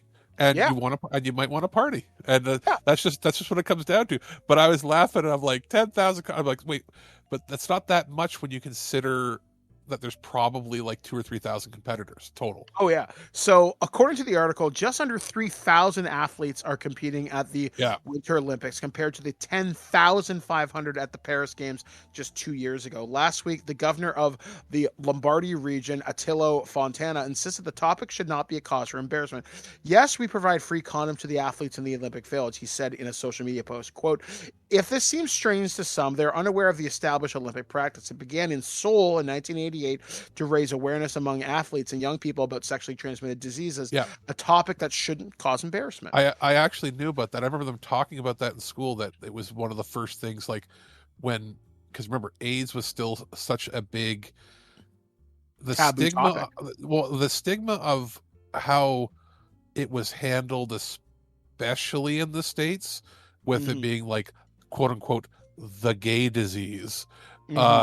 And just the way that they mishandled it. And by 87, 88, just when people started to see the horrific conditions of how people were passing away from it, the way and just the method, it became like one of those situations where it's like, let's show the world and raise awareness that anybody can get it, so let's do our best to be safe. So I remember that was a thing. So it doesn't surprise me, but what did surprise me was that they ran out real fast. Oh yeah. So finally, the article concludes by saying Fontana also shared an Instagram post by Spanish figure skater Olivia Smart, in which she showed her followers condoms stamped with the yellow Lombardy region logo, saying, "I found them," she says in the clip, which has gone viral. They have everything you need. Now, I have heard, I can't confirm this 100%, but Olympic condoms are quite the collectible item if you can get a hold of them. Well, because they are stamped for the event, right? It's like anything else. Well, think about this, and this is going to be. I'm kind of stealing this bit from another thing, but can I say something kind of vulgar? Oh. Who wants this athlete dick? Well, think about this. And that's kind of where I was going, but in a much less crass manner. Think about It's this. it's like wrapping your member in a crown that says that I'm an athlete. Well, think about this. If you went to any bar in wherever, right, where Yeah. your country of origin, and if you have one of these condoms and you're at the bar and it drops out of your pocket in front of your prospective person that you're trying to have fun with, like, I'm sorry. Danny DeVito in It's Always Sunny in Philadelphia. Oh, sorry, I dropped my what was it, my Magnum or whatever. yeah, it was I dropped my massive condom for my Magnum dong or whatever he says. Well, That's his pickup line. Well, like, think about it too, right? Again, to follow along with that, if it falls out of your pocket, your prospective person you're interested in might say, "Oh, where did you get that?" "Oh, I was at this thing. By the way, you might have seen me on TV." Now you have their interest peaked. So it's a very effective pickup tool, depending. Do you think it gives you special powers? What? Okay. I'm really glad you mentioned that. And this will be me going semi-gross for just a few seconds. And I don't just mean like I have super confidence because look at my Olympic peen. I just mean like, could you imagine like oh, they put like performance enhancing drugs in it to make you better, last longer. Okay. I can bring up two things with this. Number one, with the amount of people hooking up at these events, if we were ever going to get a superhero, it'll be from one of these Olympic couples because of their superior athleticism. And if they have a kid, presumably there's Clark Kent, there's Peter Parker, or Captain America, whatever. But think about this too. Like, when you look at I forgot where I was going with this now. Shit. And it was a really interesting point too. You'll be able to, I can say this, while you try to find your thoughts, you can track this back. It'll be interesting to see in 9 months how many babies are born from athletes. Yeah. Well, yeah. Like, I'd be very curious to see like how many couples meet here, right? But speaking of couples, so there was another, we're not going to talk about this story super in depth, but there was another skier, I think it was like a biathlete from Norway, I want to say, and they had won the bronze medal, and the media was talking to this person, and he's like, they're like, "Hey, you just won the bronze medal. Is there anything you want to say to your fellow countrymen?" And he's like, "Yeah, this is the greatest day of my life, but 6 months ago I met the most beautiful, stunning woman I've ever known, and I cheated on her." And the person's like, "What?" And the guy goes, "I'm really sorry. I want to make it up to her so-and-so. I know this is social suicide. Will you take me back?" So he just admitted to cheating in front of the entire world. Now, since that story has come out, the woman has responded in the most cool way possible. And I mean, my response would have been no, because now you've made our business public. Well, she kind of said, she said to the person, she's like, "I'm aware, you are aware of my thoughts and feelings on this. We've had communications. The answer is no." So she decided to say, "No fucking way." I mean, why you would do that on a world stage, I kind of get the impulse, because it's like the standing outside the bedroom window with the boombox, but that's not as romantic or as cool as you think it is. It also, if I was that person that was receiving the message on there, I'd be like, "You think so poor of me that you think I'm just going to cave because you publicly embarrassed me?" Yeah, like no, buddy. Yeah, like, dude, like, why would you do that? And these Olympic games, real reason. Yeah. A lot of athletes are narcissists because they think the world revolves around them because of their talent. So they think if they show in their mind weakness or whatever on there, that it's actually showing that they're tender and caring. They're not thinking of the other person. They're thinking of how they're going to look by doing this publicly. I mean, this Olympic Games has been weird. I don't care for the Olympics. It's my wife's thing, Blair's more than mine. But I've seen a few interesting things. There are two things that I want to mention. There was a horrible accident. I don't know if this woman's ever going to walk again, but she was an Olympic skier for the U.S. team. She came out of retirement. Her name was Lindsey Vonn, and she had torn her ACL like last week or 2 weeks ago or whatever. So she's competing in this downhill event, and she takes a turn wrong, and her skis, she wipes out, it's bad. You can hear her screaming over the broadcast. They had to pump in music so you couldn't listen to her. They had to airlift her out. I then found out through Blair, because our sister, her sister, my sister-in-law is a nurse practitioner, that there's something called cadaver ligaments. Her ligaments are destroyed. They're going to have to either rebuild them with materials, or they're going to have to scavenge or salvage from a dead person. So that's horrifying. But a feel-good story about this. There was a figure skater. I can't remember what country he was from, but I think he was ranked 20th in the world. He managed to get music clearance from Universal Music Group, and that's not an easy task. And he went out dressed as a minion and did everything to Despicable Me. And I think he placed really well, if I'm not mistaken. And that was pretty cool. Like, one of the things I do like to watch during the Olympics is figure skating. One, for the reason that you think, because I'm sorry, they're really pretty and I think they look cool. But number two is I love the music. And when I found out that this guy just wanted to do something because he thought it was cool, I'm really into that. So the Olympics, like I said, it's not my thing. Occasionally you get some really funny stories. Obviously, we've got cheating, a woman getting horribly hurt. Hopefully she'll be okay. And then embarrassing yourself in front of the entire planet. And of course, the Olympic sex village. What a weird time that we live in. And on that note, we're going to move to our next story involving something you probably shouldn't fight. This story comes courtesy of globalnews.ca.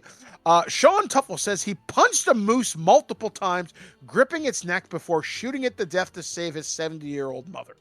The 37-year-old Saskatchewan man says his fight with the animal took place in late January after hearing his mother, Angie Tufnell, cry for help on her acreage near Bierenfate, 220 kilometers southeast of Regina. Quote, the moose was just standing right on top of her, like its chest was directly above her. Tufnell recalled in an interview this week, I got out there really quickly, otherwise he would have started stomping on her. Tufnell said the January 22nd attack began when his mother went to the garage and saw the moose resting near a vent. The animal stood up and chased her down. He said Tufnell screamed, hoping it would run away. The moose did not leave. He said the next best thing he could think of is he punched it in the face. I hit him right in the lip and cut his lip. That still didn't work. Tufnell said he grabbed the yellow shovel and started whacking. Then he finally came at me. He didn't like the yellow shovel, he said. All I could think of was trying to blind him so he couldn't find her outside, he said. Tufnell started yelling for his mother's boyfriend to wake up and grab a gun. The boyfriend, hearing the pleas, went to Tufnell, handed him a rifle. He said Tufnell let go of the moose and shot its eye. He then shot its other eye, then proceeded to fire 15 or 16 more bullets. The moose fell to the ground. Tufnell yelled at his mother, who to run into the garage. I reloaded 3 more times after that, just to make sure, and I just kept shooting him in the same. Jesus Christ! Pump a few more shots into the wreckage, I guess. Tufnell drove his mother to the hospital to stitch her up. Her injured leg, her calf was punctured when the moose lunged away from her and towards her son. Tufnell's sister, blah, blah, blah, blah, blah. Basically, this happens more often than you might think. The Canadian Wildlife Health Cooperative said in a statement, it examined the adult male moose and found it in very poor condition. The animal had no remaining fat stores and its stomachs were full of abnormal, low-quality food resembling partially digested straw. It said the moose died from multiple gunshot wounds to the head. You don't say! At this time, the reason for the moose's poor condition and aggressive behavior is unknown, and the investigation is still ongoing, the cooperative said, quote, tests for rabies virus and chronic wasting disease were both negative. That is insane. I reloaded 3 or 4 more times. He must have pumped like 30 or 40 shots into this thing. Did you ever see Final boss. me, Myself, and Irene, the Jim Carrey movie where he has multiple personality syndrome? Yeah. There's the part where he comes across the cow that's supposedly dead on the road. Yeah. But it doesn't die, and he decides to pull his gun out to end it because it was suffering. Mm-hmm. And then it just won't die, so he has to unload his entire clip. And then it still won't die, so he gets on all fours and then chokes it out and plugs its nose to kill it. It still won't die. That's what I'm picturing. Like, what the hell? Like, seriously, this is like the final boss of Canada. It's just like a really mad moose. I mean, Well, you know that they can be 1,500 pounds, right? oh yeah, like these things are like the Terminator on 4 legs. And Like I have referred to them, and my friends now, have said, okay, that's actually a good analogy for people that have never seen them. They're basically battle giraffes. yeah, well, it's funny. They have the weight, the muscle, and the armor of And a the giraffe, aggression. but the aggression of like a rhino. Oh yeah, Like when they get mad, they're like a deer will run, a caribou might kick you, Mhm. but like they're not afraid of anything except maybe a polar bear. And maybe another moose if it's bigger. Well, yeah, like they will just, like, if you be in your car, if they come, they will just walk up to your car and walk over it. They don't give a shit. They'll walk into traffic. Like when people say like, "Oh my God, I hit a moose in my car," like if you hear somebody say that, the first thing you have to ask is, did anybody die?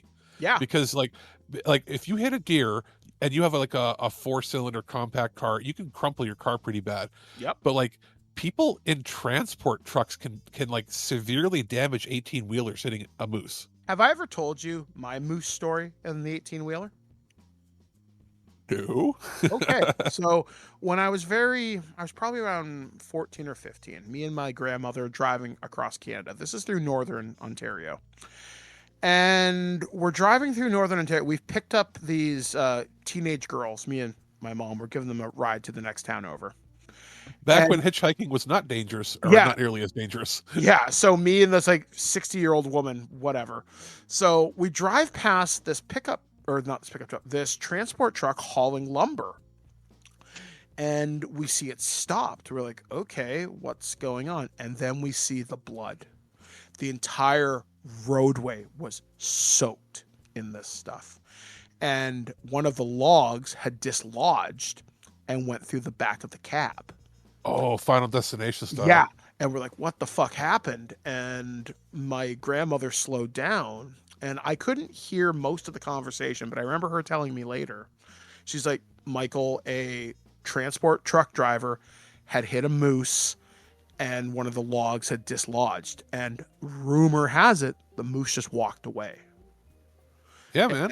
Yeah, Like they're built. if it's a full grown like apex buck, Mhm. that's like 1,500 pounds on average. It could be Yeah. more. Yeah, and they're built solid. And And I mean, yes, the cars that we grew up with were 3,000 or 4,000 pound, but like if you pick up a modern hatchback, like like a Prius, I would say- some bullshit. I would say like your average economy car Mm-hmm. weighs about as much as a moose does now. Mm-hmm. I remember I've hit one deer in my life. In my defense, it was already dead. I'm a shitty driver. But I'd hit the deer and I decapitated it. Again, Gross. shitty driver. Gross, but again, it was already dead. So yeah. Yeah, so I was like, and we had to get the car cleaned up, and it wasn't great. My father-in-law was very mad at me. Thanks, Dave. But I've learned I learned a lot to respect animals because again, seeing a moose shred a person is not something I thought I'd ever see that young. There's even parts of my memory that refuse to believe that's what I saw. No, and I mean, and again, trigger warnings, people, that they are the largest, like they're the largest mammal I can think of in North America. Yeah, I think like you're right. like Maybe like polar a, bears, maybe? a polar bear. I don't think hits 1,500 pounds. Would you consider a walrus? Like that's more aquatic, I guess. Yeah, I was gonna say like land mammal. I think they're the largest native to North America. It's just that like people think of like mooses. They will show up in like Alaska and that, but for the most part, they're mostly Canada only. Yeah, and they require the winter because they're so heavy, but they're also like they're a very warm creature. And they're good swimmers. Don't think going in the water is going to save you. No, they Like- stand about 6 to 7 feet tall. Yeah, like there was a video because I like to Sorry, watch. and the 6 to 7 feet can be just to their back. Their heads can go taller. Yeah, like I watched a video because I can't remember what video I was watching, but it was something about like reporters and animals. Most of it was funny, but the one clip that I remember was this reporter, I think he was at Yellowstone National Park or something like that, and it wasn't a moose, but it was a bison. And he saw the bison start to move towards the camera, and he's like, he says, and I quote, "I'm not fucking with that." And he got in the car and left. And think about how many times, Alex, you and I cover people getting hurt from bison. Moose are way more aggressive. Or people that go to try to pet a deer and they get kicked real hard. It's like, that's a deer. A deer is like 300 pounds. Try 5 times that weight. Oh yeah. And on top of that, like my only experience with a moose in person, other than seeing one in town one time we were driving on the highway, I'll tell you what's scary, seeing it walking out onto the 401 in the winter, which doesn't happen anymore because the roads are, the 401 has too many lanes now. Yeah. But in the early 90s, when it was only like 3 and 3, occasionally in between the big cities, you would see a moose come out onto the highway. You hit that thing going like 100 kilometers an hour, like that's it. Yeah. But anyway, was when I went to Algonquin Park, which for those, if you're thinking of like national parks in the States, I don't think there's any park bigger than Algonquin Park. Probably Yellowstone. Maybe, yeah. You know what? Maybe if we look it up, it's basically one of the biggest national parks in North America. And the YMCA has like sections of it that are tame, but like if you go on your own up into there and get lost, you might not be found. It's that big of a place. Yeah. Anyway, we go there with my aunt when I'm like 10, 11, 12, something like that. And I remember she's like, all right, we've got, remember, if we're going up there to camp out, we're going to go into the, we're going to camp out outside and we got our tents. Remember to put your food up. That way they'll try to get to it so that we can get in the car and drive away if we need to. And the first night we were there, middle of the night, my aunt comes, she goes, we got to go inside the cabin. Like she had to like call the ranger, the ranger to ask for there's like a code entry to put into a box to get the key to go into the cabin to be safe. Cause even though it wasn't like operating at that time, it was like a safety thing. She's like, why? She goes, we got a moose in our yard. She goes, moose is way more dangerous than the bear. The most, and that's what the rangers like, yeah, the moose is more dangerous, get inside. Because the bear, you can predict its behavior, it will go after the food, that's it. The moose will try to fuck with you just because it can. I remember there was 2 things I've seen. There was a video I watched last night of a guy who was just hanging in his house and he has one of those Amazon cameras in his living room. Yeah. And a deer jumped through his patio door. Jesus. And it got on his couch, kicked him in the face, and then ran out because it saw the light. I'm guessing maybe this will help. This will help people.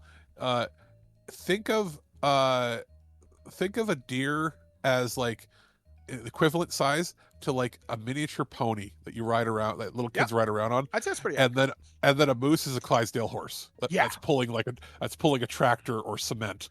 Yeah, it's. I'd say the coolest wildlife thing I'd ever seen personally. Same trip, me and my grandmother. We were driving through the lower mainland of BC, British Columbia for some of our other listeners. And I think we were on Trans-Canada. I think it was Trans-Canada 1, which is the major highway that goes across Canada. And we're just we're in the mountains. We're just starting to go through the inclines. So we're at the bottom of the mountain. We can see bears drinking in the stream not too far off the highway, which was pretty cool. But this was the coolest thing I'd ever seen. A pair of wolves started running alongside the road following our car because this is probably like, like 6, 7 at night. Like basically you get outside of like Southern Ontario. Like if you get more than like 50 to 100 kilometers north of the border, that's the shit you see in Canada. Yeah, it was really cool because like I looked at my grandmother. She's like because I used to call her mom. I'm like, Mom, are those what I think they are? She's like, yeah, those are wolves. And it was like these big silver timber wolves or something. And I was like, wow, that's really impressive. And then the cutest thing, the following day, there were these prairie dogs.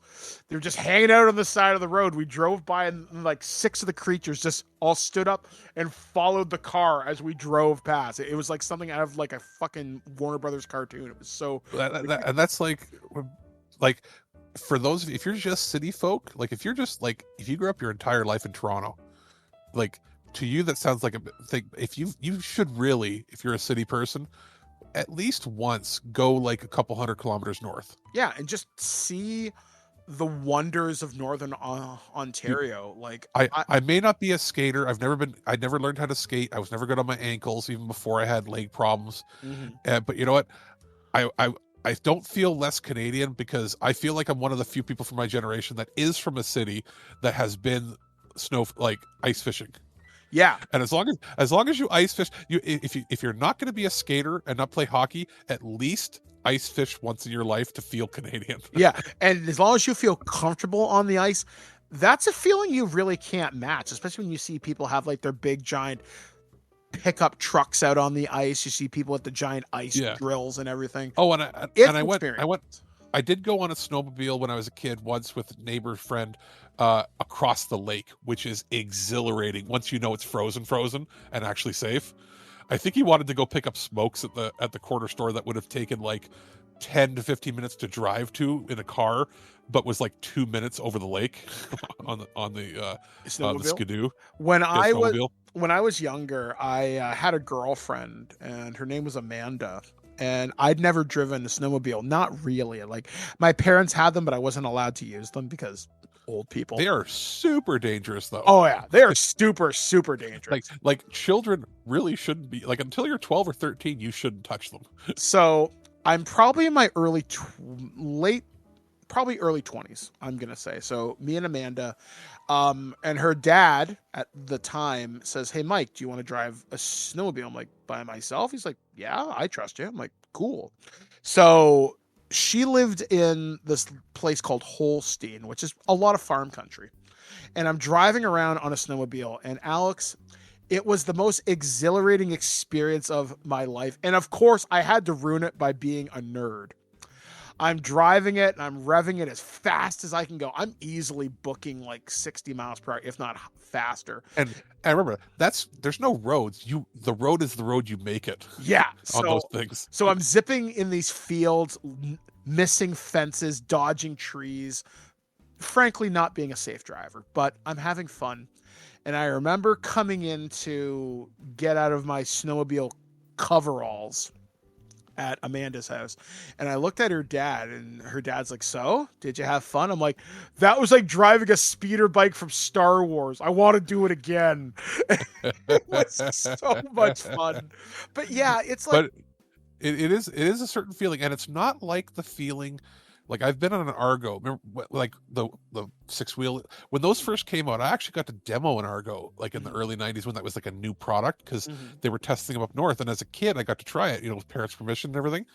And those are fun, but they're the danger with Argos and like multiple like wheel all-terrain vehicles like that is, if you hit the ground, you're going to hit hard.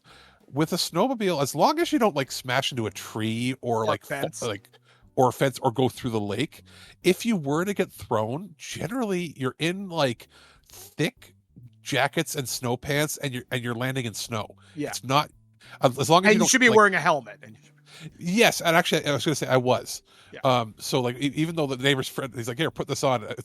The helmet did not fit well. It was an adult size helmet, but it was better than nothing, right? Yeah. And if you were to fall, there's a little less fear of immediate danger on a snowmobile. So I can see why it can be dangerous if you're going a little crazy, but there is that feeling of like freedom on that thing. Oh yeah. Like, it was unlike anything I'd ever experienced. But I guess to kind of wrap this around and kind of wrap things up for the show. Don't fuck with moose. Yeah. Obviously, if you see any wild animals, that's just it. They're wild animals. Get away from them. Just because they shape like friend doesn't mean they are. Moose is not shaped like friend. Yeah. Moose is shaped like does way too many steroids. So don't worry.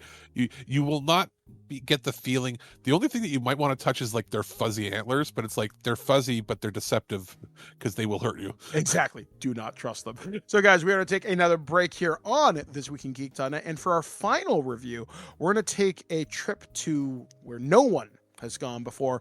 We're going to take a look at a book that was written by Modiphius for Star Trek Adventures 2nd edition.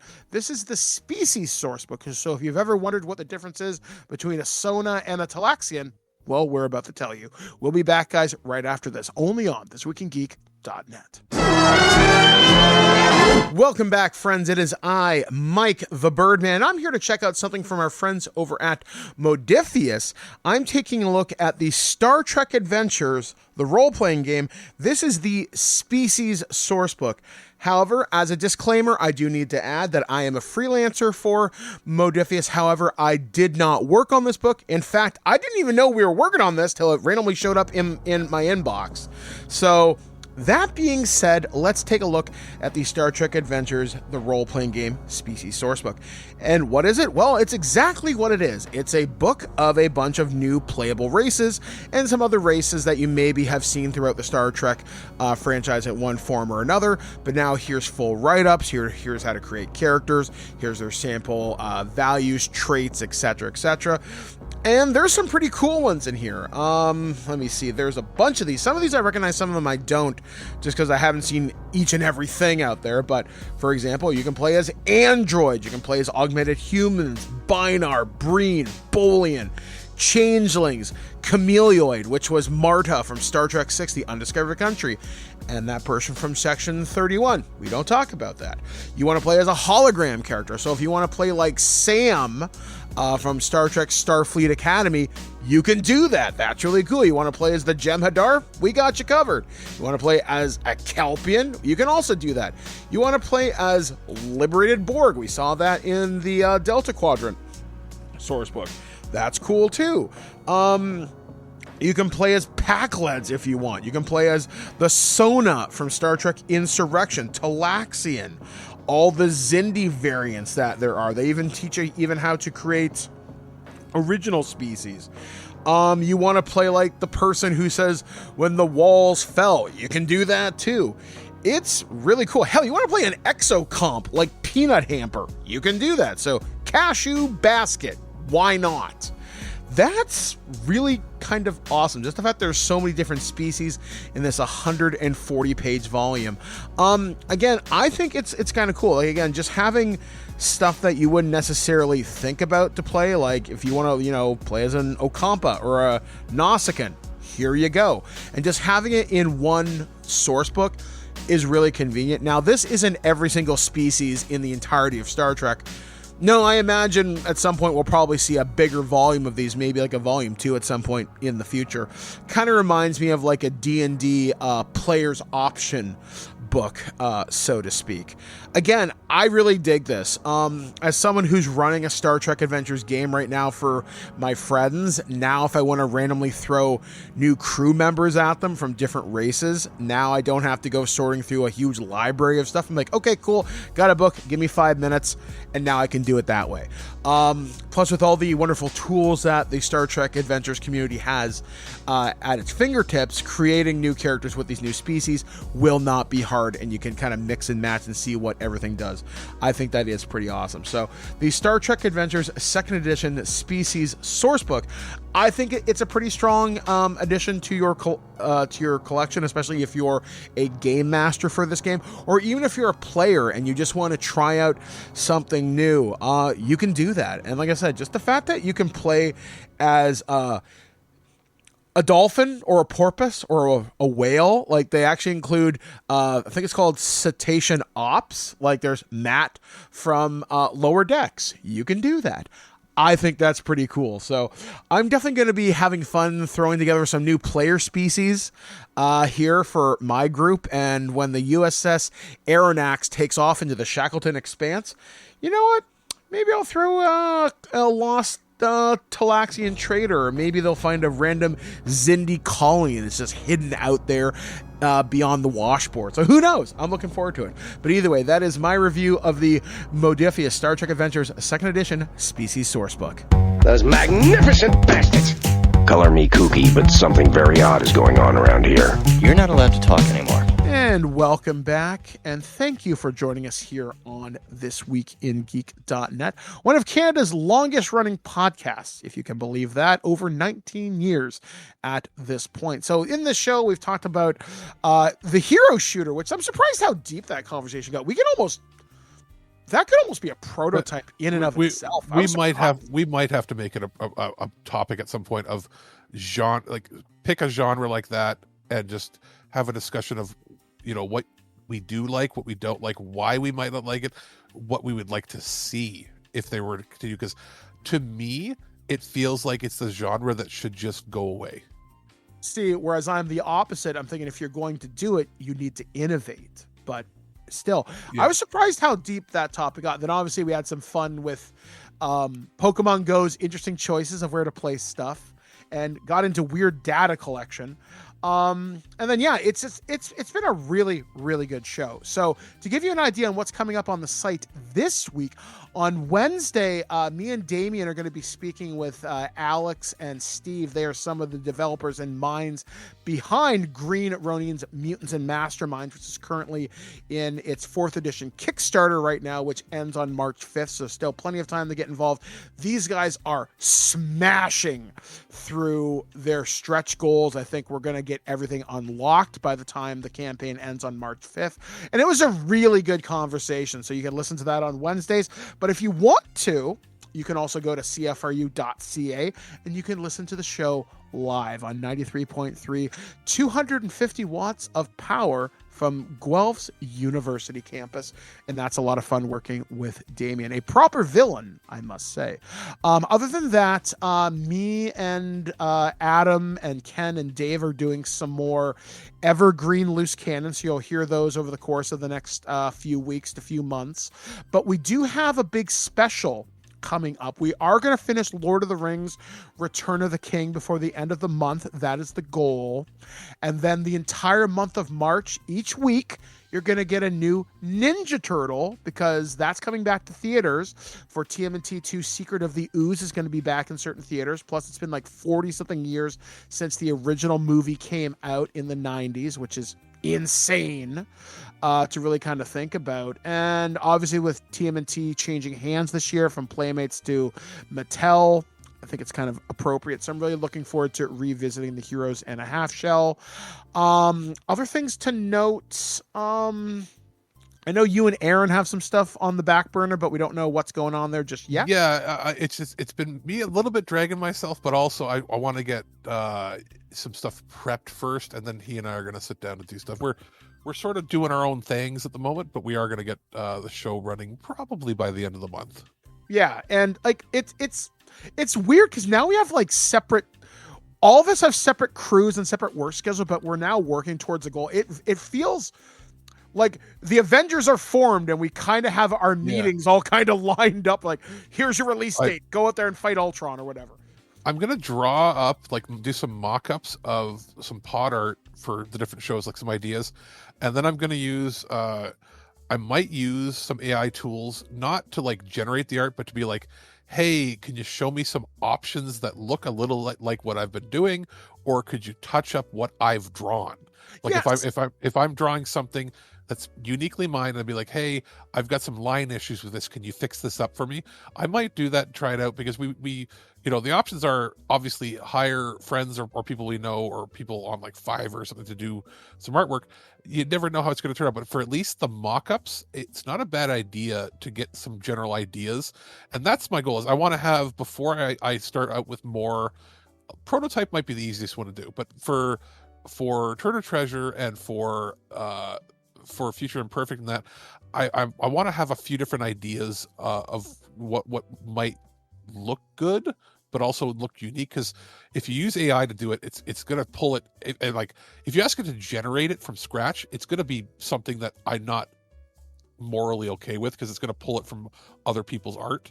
Mm-hmm. But if I draw some basic rudimentary art myself, some basic stuff that maybe doesn't look great, but I can say, hey, could you take this, touch it up, and give it a bunch of instructions on something that maybe I don't have the delicate motor skills to do, and it's basing it on my art that I just made, but maybe adds a little flair to it, I'm fine with that. Yeah, like I use AI. Sometimes I'll throw some of my ideas into it, but like, here's what I have. Is there anything you could give me? And if it gives me something interesting, like, okay, that's the base idea. Basically, it handed me a set of Lego. Can you build this into something that is whatever? And I don't have a problem with that. It's when you generate it from whole cloth, that's the problem. I have access to like the beta versions of Gemini through family members that are involved, right? So I was just like trying out like a few things. I made you for Christmas. Remember the magnet that was like an anime version of you riding a giant red fox with your cats on you on an anime adventure, and it was like it looks really good. That's not to do anything that's like professional, or we're not trying to sell anything. That was just for fun for you. And for my brother, I did something similar. Last night I was playing around with it, and I asked it what I would look like if I was a woman, and it turns out I'm actually kind of hot. I sent it to my brother, and I sent it to another friend, and then my friend just says ... This is a little disturbing because you're kind of bangable. I was like ... I know. I don't know what to do with this forbidden knowledge.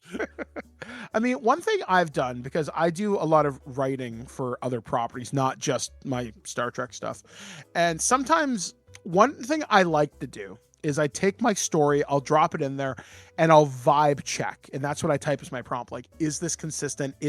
Does my logic make sense? If there's 4 bad guys, spatially, does this make sense? And the AI will say, yes, but you could be a little clearer here. Can you touch this up? I'm thinking, you know what? That's a good idea. And the only tricky thing ethically there is if you're working on somebody else's property, you shouldn't be doing that. I will never put anything that I work on. But if you're making stuff for yourself, or you're doing, I know you contribute stuff to like Weekly Spookies and stuff like that. Exactly. If it's your wholly owned idea and you're okay with them scraping that data, then you're fine with it. And that's a similar thing. Like when I say I put my own picture in there and did that, I asked it to make me look. I asked it to make me look interesting in a few other ways too, which I'll share with you off air, which is hilarious. But at the same time, when I shared it with my brother and my friend, I was like, hey, by the way, would you like to do it yourselves? You can do it. I won't ever do somebody else's picture because you don't know what permission they have. My brother had given me permission to use one of his pictures because it was a public facing picture that had public permissions that everybody's been able to see for the last 10 years. Mm-hmm. So he's like, it's already been scraped by everybody. But that's something that people don't realize. Like, hey, let's make you look like you just were, you were taking a giant dump and you're exploding off the toilet. It's really funny. Yeah, but if you didn't ask them for permission, that picture is now fed into the system, right? Yeah. So that's where we sort of draw the line. It is nuanced. So that's what I'm saying is like, I'm not going to, for our artwork, we'll probably have some AI stuff, but it's not going to be AI, like Gen AI as in created from scratch Gen AI. It will be things like, here's our rough sketch, here's a prompt, here's what our previous artwork looked like, which is unique that we own. Mm-hmm. And then go, can we update it, give it a bit of a spin? And that can be used either as a placeholder or as something that we can use specifically as a jumping point from it, because all in all, ethically, if we all own it, then it's fine.